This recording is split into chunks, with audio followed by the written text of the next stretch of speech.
Shalom saudaraku, berjumpa kembali bersama dengan saya Pendeta Jakob Setio dalam program Sapa Jemaat di Rumah. Mari kita masuk dalam hadirat Tuhan, kita berdoa, mohon penyertaan dan berkat Allah dicurahkan atas kita. Bapa, kami menyerahkan waktu renungan firman Tuhan kali ini ke dalam tangan kasih-Mu. Mohon hikmat-Mu, mohon pencerahan daripadamu. Biarlah kami mengerti akan kehendak-Mu, supaya sepanjang hari ini menjadi hari yang diberkati, di mana kami boleh hidup seturut dengan kehendak-Mu. Berfirmanlah Tuhan, kami siap diberkati. Di dalam nama Yesus kami berdoa dan bersyukur kepadamu. Haleluya, amin.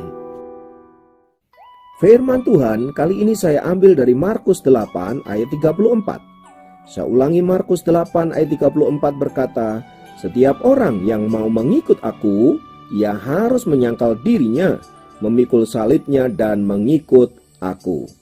Saudara yang dikasihi Kristus, apa yang Anda pikirkan tentang ayat tersebut? Apa yang Anda bisa tanggapi berkaitan dengan pernyataan Yesus bahwa untuk mengikut Dia, kita harus menyangkal diri, memikul salib dan mengikuti Dia? Artinya saudara-saudara, ada 3 poin penting yang harus dikerjakan orang percaya agar kita dapat dikatakan layak mengikut Yesus. Yang pertama adalah menyangkal diri.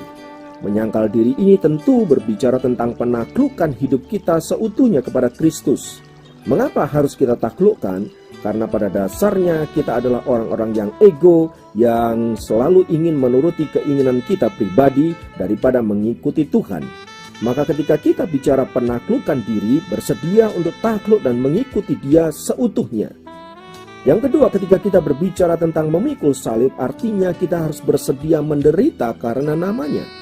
Saudara-saudara dikasihi Kristus, ini memang tidaklah mudah. Tetapi saya percaya kalau Roh Kudus ada dalam diri kita, Dia akan memampukan kita, Dia akan menguatkan kita untuk senantiasa bersedia menderita karena nama Kristus. Dan yang ketiga, berbicara tentang mengikut Dia, itu artinya kita bersedia mengikuti jalan-jalan yang Dia sudah teladankan. Nah, saudara yang dikasihi Kristus, berkaitan dengan 3 poin tersebut, saya ingin menyampaikan sebuah kisah yang sangat penting untuk kita renungkan bersama-sama. Pada tahun 1997 diperingati sebagai tahun peringatan permulaan pembantaian massal atas orang Kristen di Jepang. Peristiwa itu disebut oleh peneliti sebagai penganiayaan terhadap orang Kristen paling menakutkan dan paling lama dalam sejarah Jepang. Ketika 1 juta lebih orang Kristen dibantai di sana, yang dikenal sebagai The Christian Holocaust. Pada tanggal 23 November 1596, 26 orang Kristen Jepang pribumi ditahan di Kyoto. Pada tanggal 5 Februari 1597, 26 orang Kristen itu disalibkan pada salib yang dibuat secara kasar. Orang Kristen yang termuda dalam kelompok ini berumur 12 tahun yang bernama Ibaraki Kun. Saat mereka tiba di tempat eksekusi, Kun diminta oleh petugas eksekutor untuk menyangkali imannya.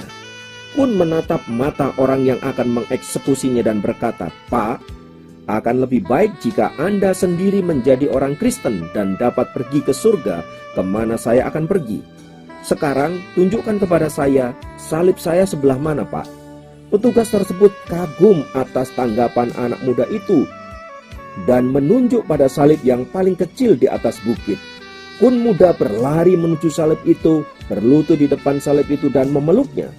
Pada tahun 1622, sekitar 50 orang Kristen dipublikasikan telah dipenggal ataupun dibakar di tiang gantungan itu.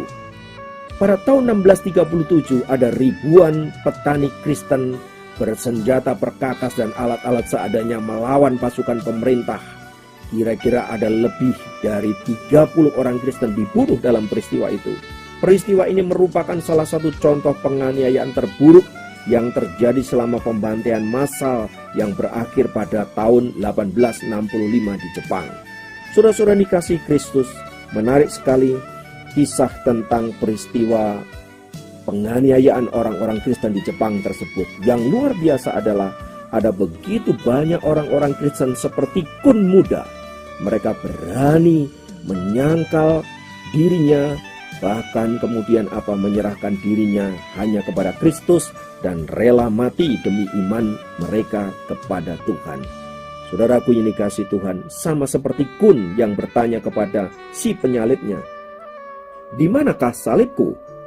Saudaraku yang dikasihi Kristus, dalam dunia modern di mana banyak orang Kristen menghindari penderitaan dan mereka selalu menempatkan Yesus hanya sebagai sumber berkat, sumber pertolongan, sumber mujizat, mereka menolak penderitaan, mereka menolak menyangkali diri mereka menolak untuk memikul salib, dan sejujurnya mereka menolak untuk mengikut Yesus.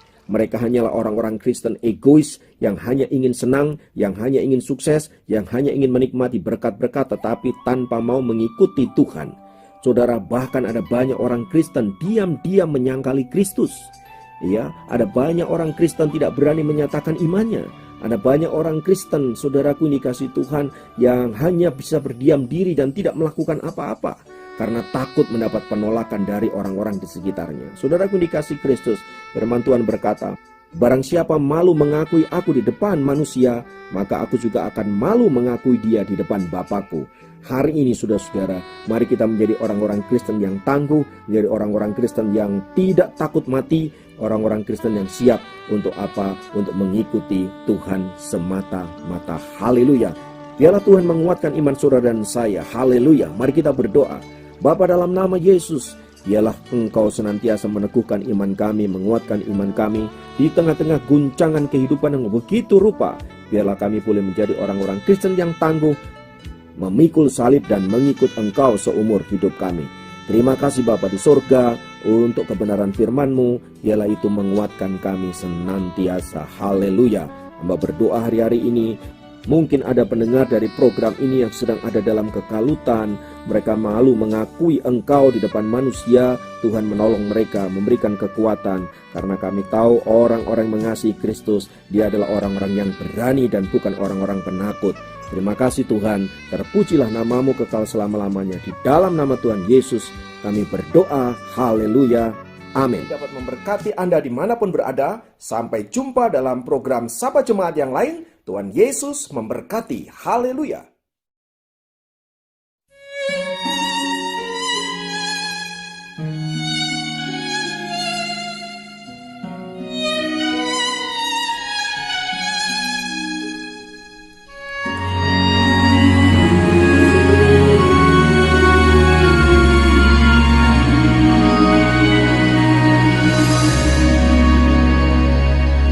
Cinta Kau, Yesus Tuhan, Kau kekasih jiwaku.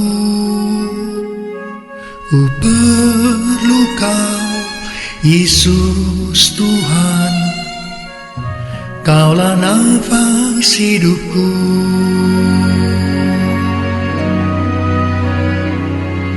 Cinta Kau, Yesus Tuhan, Kau kekasih jiwaku.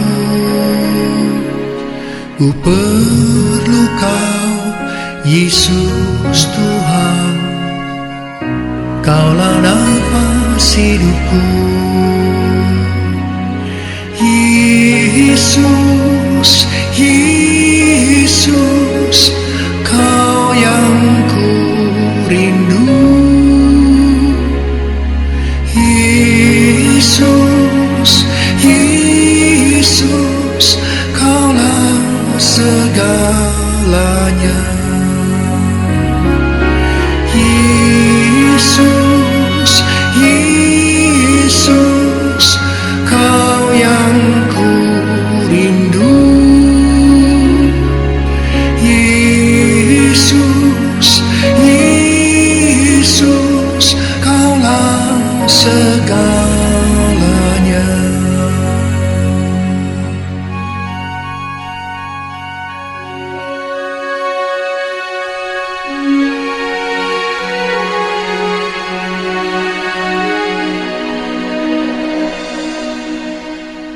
Ku cinta Kau, Yesus Tuhan, Kau kekasih jiwaku. Ku perlu Kau, Yesus